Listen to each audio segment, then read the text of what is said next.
At this time, I'd like to yield 5 minutes to Mr. Rokita. Thank you, Mr. Chairman. I appreciate the 5 minutes.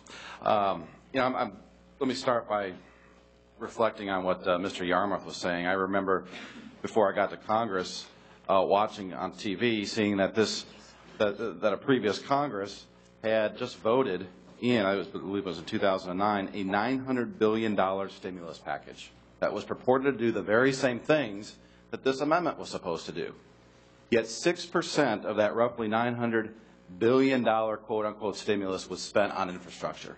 6%. And now we're worried, trying to have this amendment do what, if anything, should have been done years ago. There's a much better way. Now, this amendment asks for tax expenditures for favored constituencies, further complicating the tax code for additional government spending instead of addressing the $16 trillion in debt the federal government currently owes. Our budget wants to go the opposite direction of that. The chairman's mark supports fundamental tax reform, broadening the base, cleaning out many of the special exemptions and deductions in the tax code. The amendment talks about claiming to help manufacturers.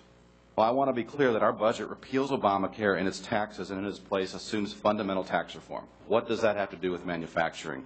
Well, under our budget, for example, the onerous 2.3% medical device excise tax included in Obamacare, which hurts hundreds of Indiana manufacturers and manufacturers across the United States, would be repealed under this budget.